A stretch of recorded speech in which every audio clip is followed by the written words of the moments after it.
Hi guys, how are you doing? And welcome to a new game.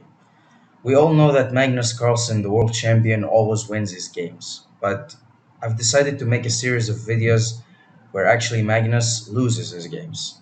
I've made a previous one where he lost in 7 moves to Ian Pomniachi, the challenger. If you didn't see it, do check it out.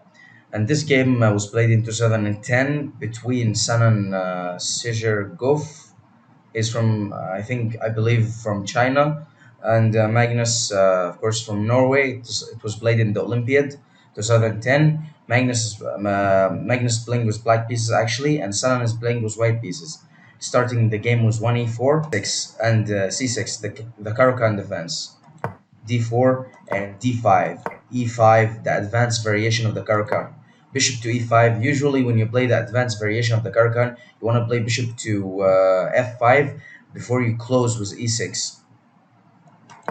Knight to f3 and e6. Bishop to e2 and bishop to b4 check.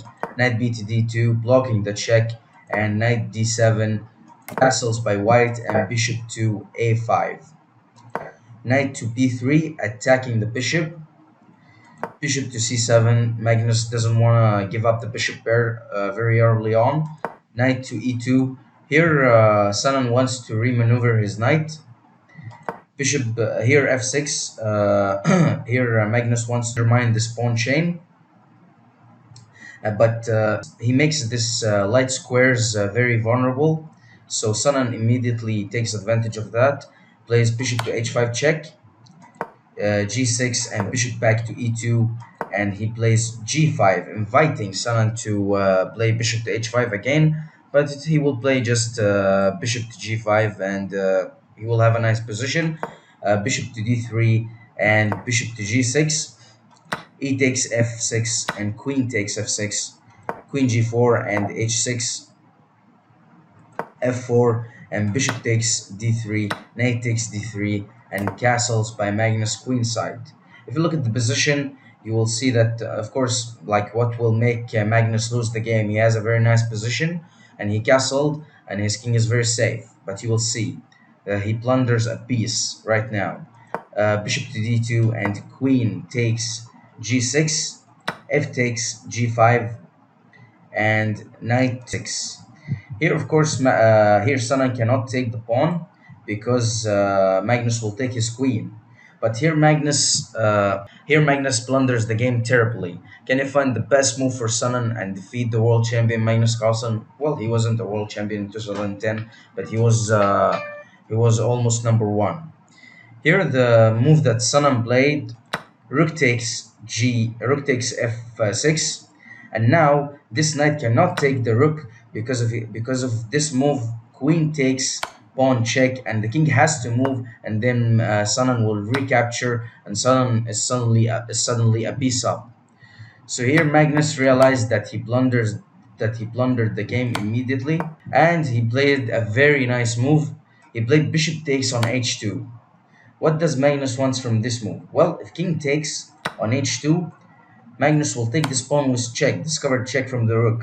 And now the king has to go back to g1. That's the best move recommended by the engine, and Magnus will take the rook. Of course, now he will Sanan like sacrifice a rook for a bishop and a knight. Magnus will survive this and hopefully will get a draw. But Sanan actually didn't do that. He played king h1. He said, I'm winning the game anyway. I'm up a piece. I don't care about another one. I will win this game.